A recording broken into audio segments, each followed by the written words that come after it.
Hello and welcome to the second Careers in the Curriculum briefing for teachers of health and development subjects.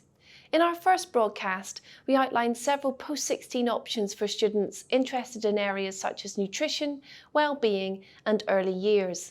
If you want to catch up with this broadcast or just need a refresher, you'll find a link in the video description. But first, let's see what's happening in this edition.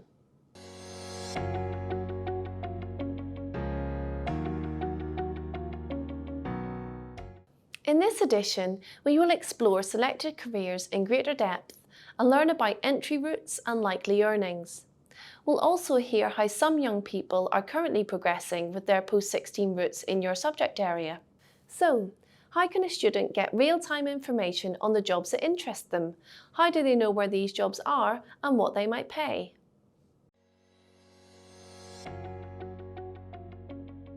The Pay Index uses up-to-date market data and cutting-edge software to offer important career prospect information to schools and students. With an easy-to-use reporting suite, you can compare educational outcomes for salary and career.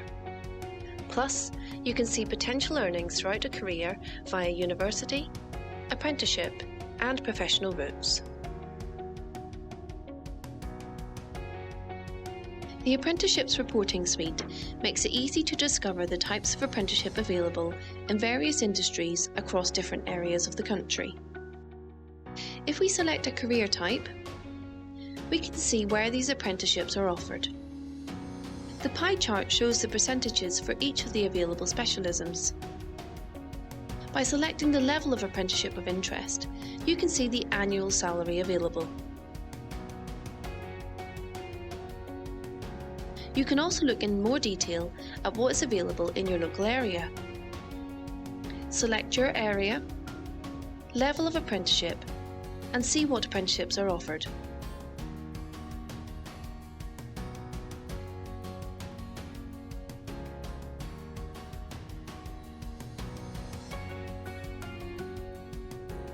Information is also available based on current qualifications, as well as clear information about salary.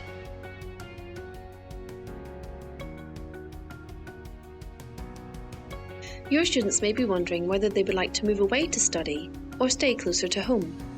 The Pay Index helps you explore popular parts of the UK where people go to university.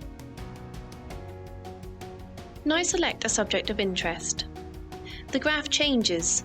The taller the line, the more people headed to that region to study this subject. Here the map shows where students headed for jobs after they graduated. The darker areas on the map have the most people. You can also see how there are jobs available in lots of different areas of the country for graduates, and so students can decide if they want or need to move at all.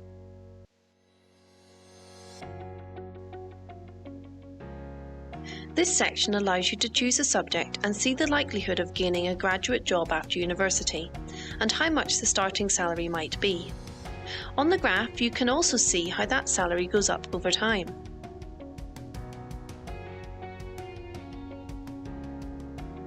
This page gives a more detailed look at earnings after graduation. This is valuable information for anyone who is unsure about being able to afford to go to university based on the current student finance system. This view also shows you what your student loan repayments would be based on the rules that were in place in 2021. This page shows the different costs of living across the UK, helping young people understand how much they would need to earn to maintain the same standard of living. The Pay Index is a great tool to aid discussions on post-16 options and is currently free to use. Ask your careers lead for details on how to access the site today. Of course, data isn't the only way to explore next steps. It's also really helpful to hear real-life experiences from people who have already taken those steps. So, we'll do that now. I saw Somerset Skills and Learning on Facebook and I wanted an apprenticeship at the time. They did not have anything available, so I started on a traineeship, which was really beneficial, and then I did my traineeship and started my apprenticeship here at Little Discoveries. So obviously I started on my traineeship and I started working towards doing my maths qualification because I didn't get it in school. So when I was on my traineeship I started that, and then at the start of my apprenticeship I did my ICT and maths as well, so I gained an extra qualification there. Little Discoveries offers so much to the children. We have a lovely vegetable patch, a new sensory garden, we have lots of outdoor space. We have lots of different activities inside for the children. I feel as a practitioner we're all quite creative, so we like to include that.